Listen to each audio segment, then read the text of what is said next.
Olá, hoje no JBN nós vamos falar sobre os ataques de hackers que atingiram os sistemas do Ministério da Saúde e da Secretaria de Economia do Governo do Distrito Federal. E o primeiro turno das eleições municipais será no dia 15 de novembro, mas ainda tem muita gente que tem dúvidas sobre qual o papel dos vereadores. A gente vai te explicar isso direitinho. E o rompimento da barragem de Fundão, no distrito de Bento Rodrigues, em Mariana, Minas Gerais, completou 5 anos. Tanto tempo depois, e ainda tem gente que sofre com os impactos provocados pela tragédia. E as últimas informações sobre o sequestro do cardeal Christian Wihan Tume, arcebispo emérito em Douala, em Camarões. E nos destaques do noticiário internacional, nós vamos falar sobre a contagem dos votos que ainda não acabou lá nos Estados Unidos. O JBN de hoje já está no ar.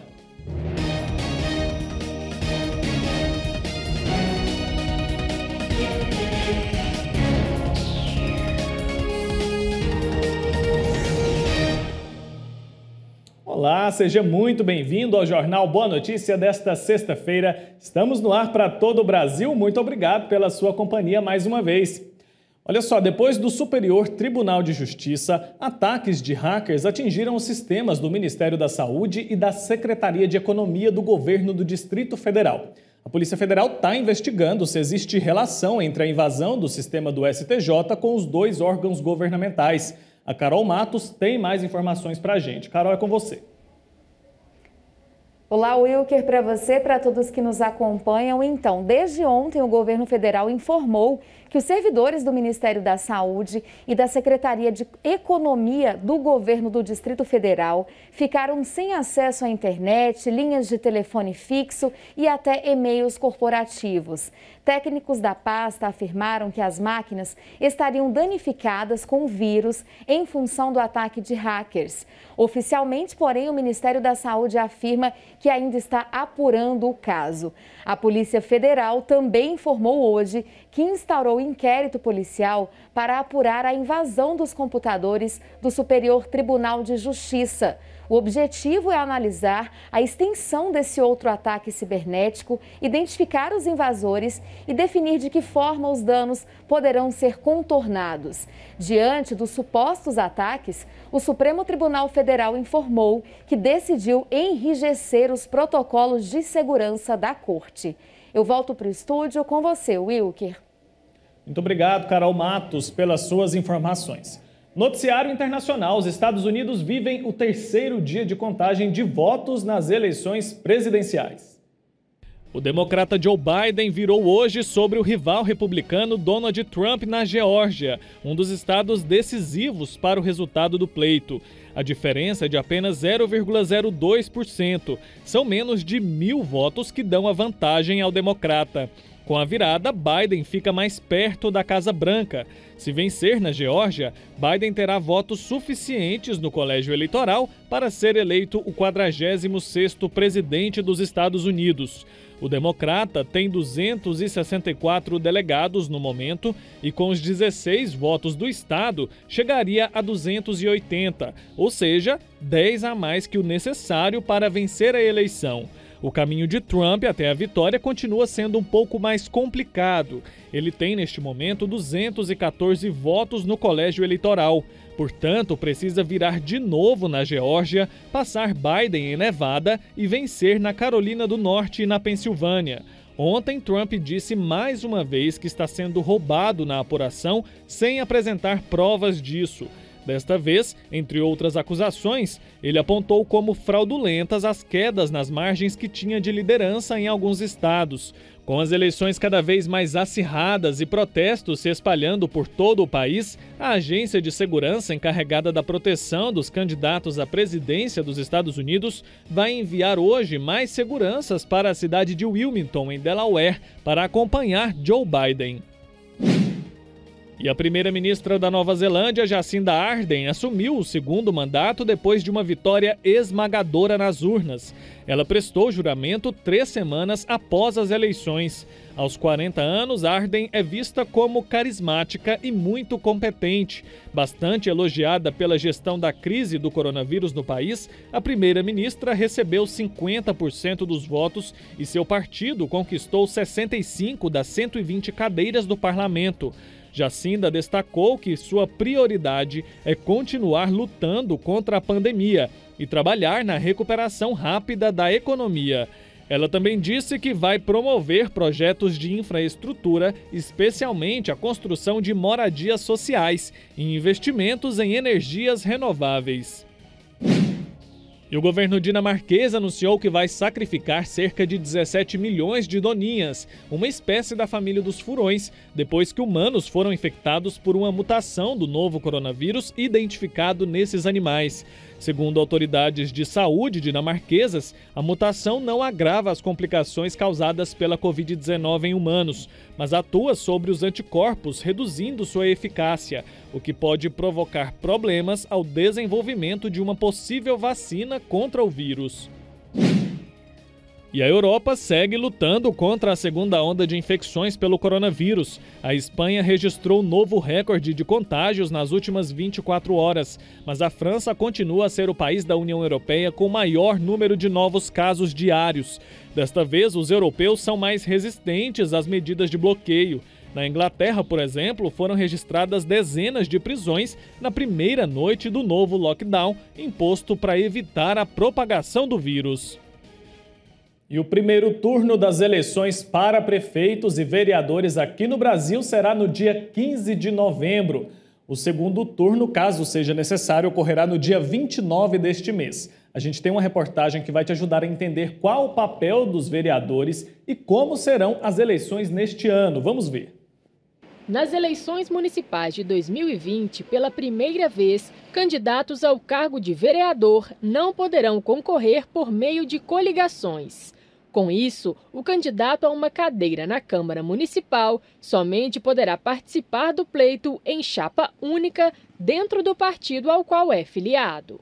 A eleição da Câmara de Vereadores ela é proporcional, ou seja, não depende da quantidade de votos que o candidato tenha exatamente. Ele pode ter sido mais votado que o outro e não ser eleito. Por quê? Porque o sistema é proporcional. Então, se temos 10 vagas para vereadores, tá certo? E o partido teve 30% dos votos, o partido vai ter 3 vagas. O outro partido teve 40% dos votos, vai ter 4 vagas. Entenderam? Porque conta-se o voto do partido. Bom, e quem do partido vai ser eleito? Aquele que teve mais voto individualmente dentro do partido. Então, depois que soma todos os votos que o partido teve, faz-se a proporcionalidade. Isso valia até na eleição anterior, na forma também de coligação partidária. Os partidos poderiam se coligar para o voto proporcional, para a disputa na Câmara dos Vereadores ou nas Assembleias Legislativas. Ou seja, os partidos terão que, e fizeram assim esse ano, os partidos têm que lançar os seus candidatos para vereadores na sua própria legenda e não nas coligações. Belo Horizonte é a capital do Brasil com o maior número de candidatos a vereador por vaga. Mais de 1.500 disputam as 41 cadeiras da Câmara de Vereadores. Os eleitos serão responsáveis pela elaboração de leis municipais e fiscalização do Poder Executivo pelos próximos 4 anos. A Câmara dos Vereadores tem uma função importantíssima no município, porque é ela que aprova as leis municipais, né? Ela que aprova o orçamento municipal, aprova ou não o orçamento municipal, ela que constrói a própria Constituição do município, né? Então, a função do vereador é, além de propor leis, né? Ele é um poder legislativo, então ele tem o poder de propor as leis. Ele tem também a função de fiscalizar o executivo, a ação do executivo.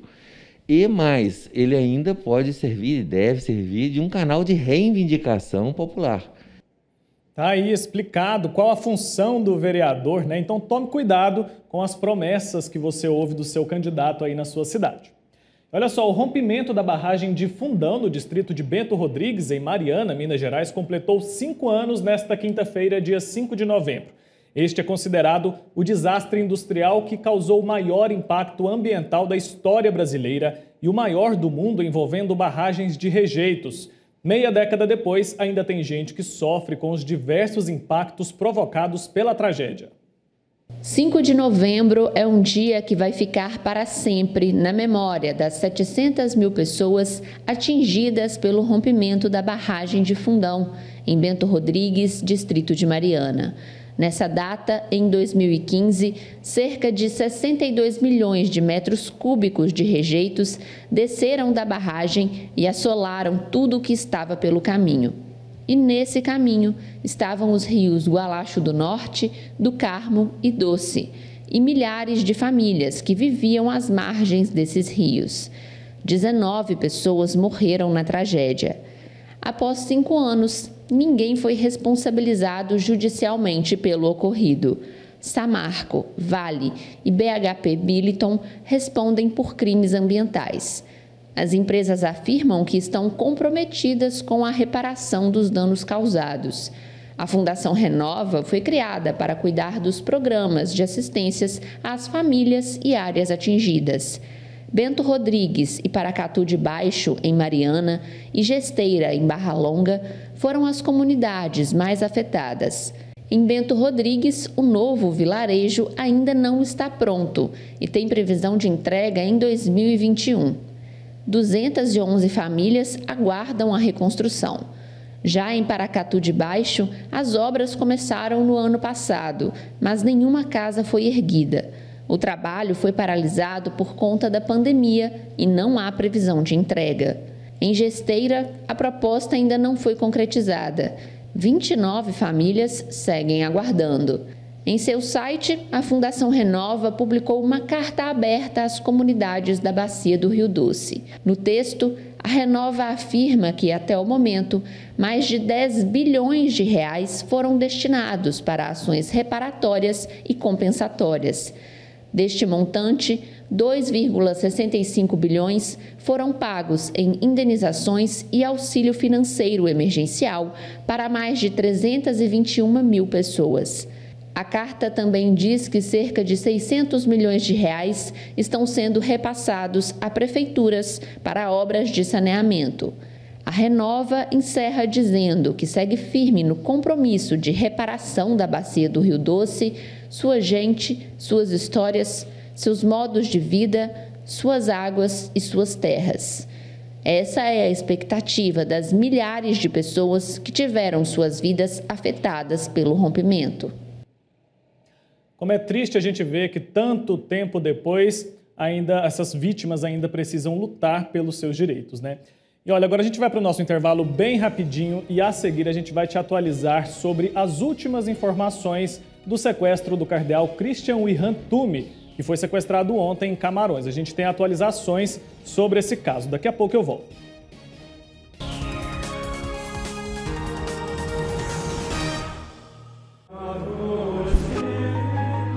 E tudo que pedirem com fé na oração, vós o recebereis. Pai nosso que estais nos céus, santificado seja o vosso nome. Venha a nós o vosso reino.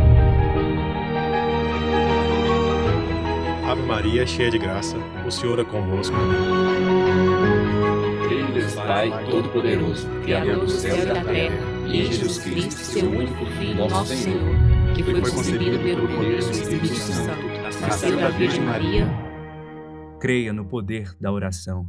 Creia no poder do Divino Pai Eterno.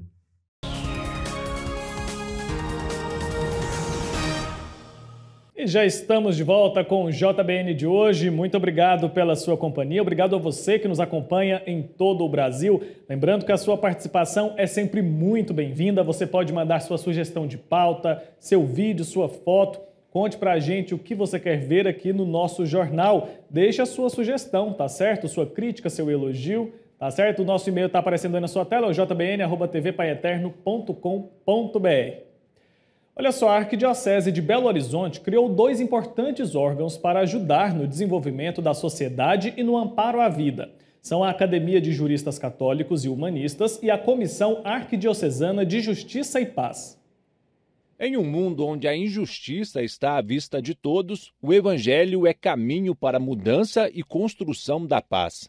O Evangelho é a novidade perene, que tem a força de transformar o coração do ser humano e incide diretamente sobre a vida da sociedade. Por isso o Evangelho é libertação integral para o ser humano. A caridade ensinada por Cristo está no ato de ajudar o próximo.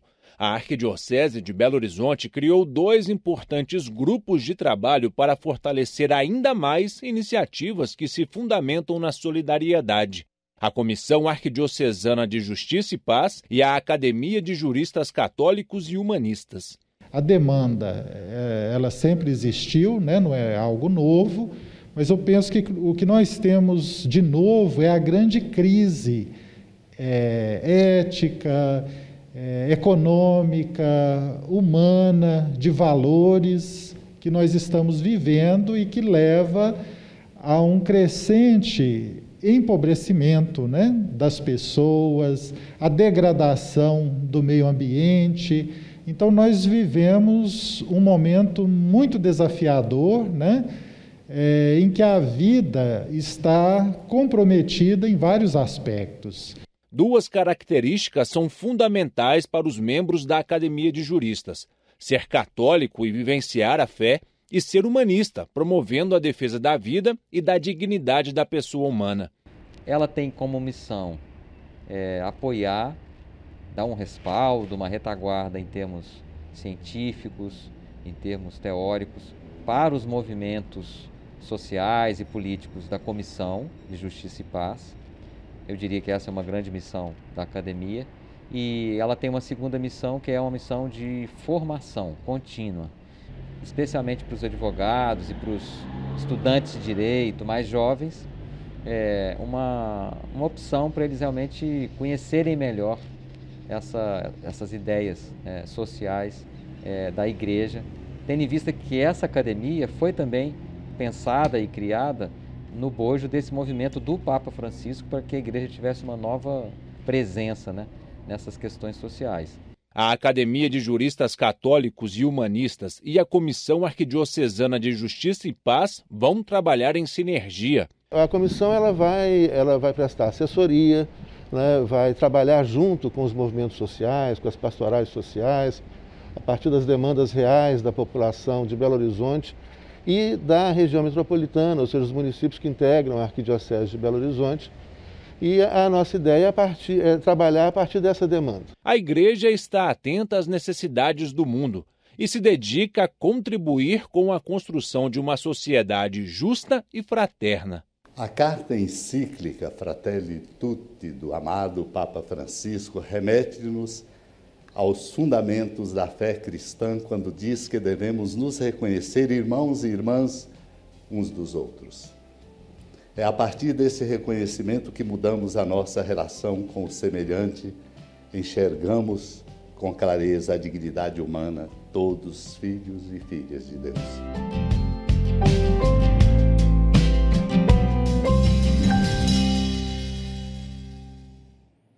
E o cardeal Christian Wilhan Thume, arcebispo emérito de Douala, em Camarões, sequestrado na tarde de ontem, foi libertado nesta manhã, conforme informações do Vaticano.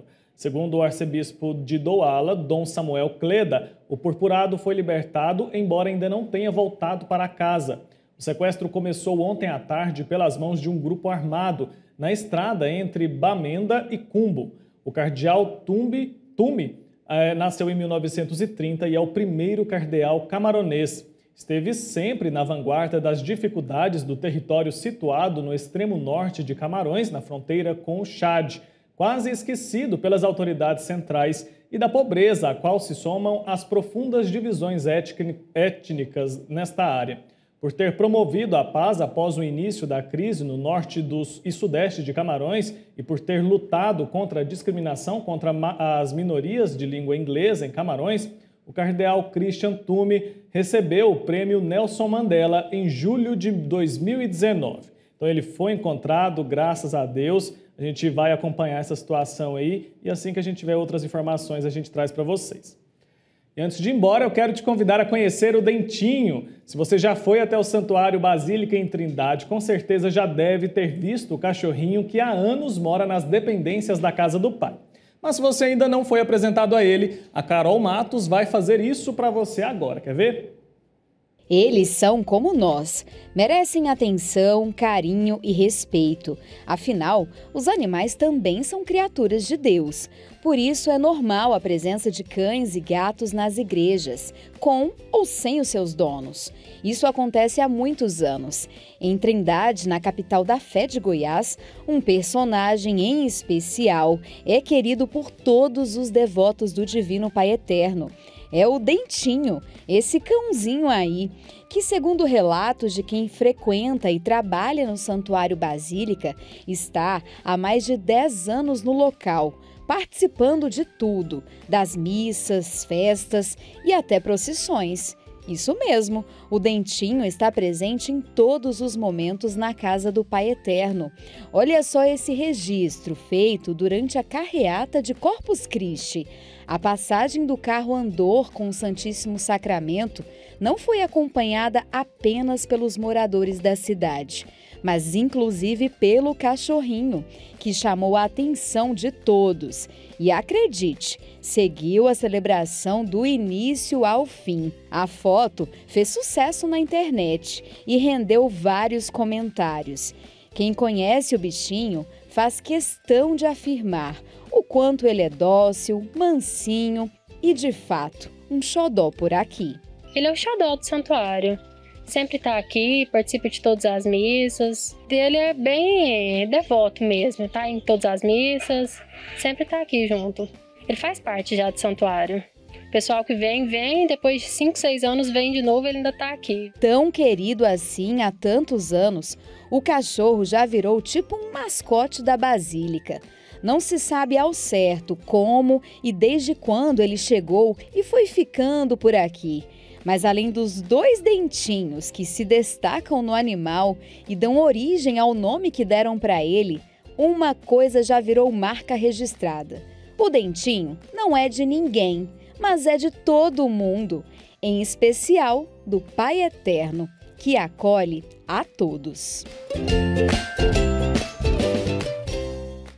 É isso aí, gente. O Dentinho faz muito sucesso mesmo. Essa matéria foi ontem no quadro Alegria de Viver do programa Aqui em Casa com o irmão Diego e a Caísa Portaluppi e já está bombando na internet também. Em pouquíssimas horas, mais de 23 mil pessoas já viram essa matéria, por isso a gente fez questão de mostrar ele aqui também no JBN.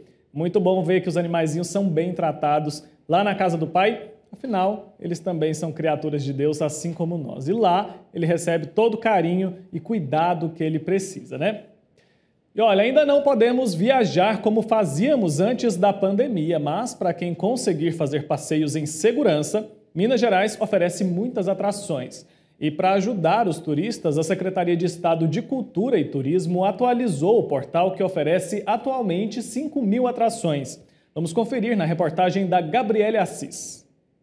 Minas Gerais é o segundo destino nacional mais procurado no Brasil, de acordo com o boletim do Observatório do Turismo de Minas Gerais. Em outra categoria, o estado também fica em segundo lugar, o de emissão de turistas, com 14,1% do total nacional. Esse ano foi um ano extremamente difícil, está sendo difícil para o turismo, sobretudo para os guias, né, para quem trabalha na ponta, na cadeia e também os restaurantes, né, as pousadas, enfim. Mas nós observamos, a partir do mês de julho, uma melhora substancial na ocupação dos hotéis. A promoção nossa nesse momento é uma promoção de Minas para Minas, né, que é o projeto, então nós estamos promovendo justamente esse movimento dos mineiros. Para destacar os pontos turísticos do estado, o governo lançou o novo portal Minas Gerais, que foi reformulado também com base nas tendências de consumo neste período de retomada das atividades do setor. O portal ele tem uma vocação, que agora está bem explicitada na sua nova forma, que é organizar os vários destinos que nós temos em Minas Gerais, criar a interação maior com os municípios, né, para que os municípios possam alimentar esse portal. O portal é um prato cheio para quem está contando os dias para colocar o pé na estrada novamente. Apresenta mais de 5.000 atrativos turísticos que despertam a vontade de conhecer as terras mineiras. Para que as pessoas conheçam e tenham vontade de conhecer o destino, os lugares, seja do patrimônio histórico, seja da cozinha mineira, seja os lugares do campo, o turismo rural, os parques. Nesse momento nós temos uma mudança substancial, né, no turismo, as pessoas querem esse encontro maior com a natureza. É isso aí, é sempre bom a gente reforçar, as coisas estão começando a voltar aos eixos, mas a gente sempre tem que focar na segurança, a gente ainda está vivendo um período de pandemia. Essa ferramenta aí com certeza vai ajudar muito. Esse foi o JBN de hoje, viu? Muito obrigado pela sua companhia. Eu vou ficando por aqui, lembrando que amanhã, sábado, a gente tem o JBN também, viu? Ao 12:30. Eu espero você. A gente vai trazer um resumo das principais notícias, as notícias que foram destaque aqui no nosso jornal durante toda essa semana, tá certo? Então, nosso encontro está marcado. Um forte abraço para você, fique com Deus e até lá!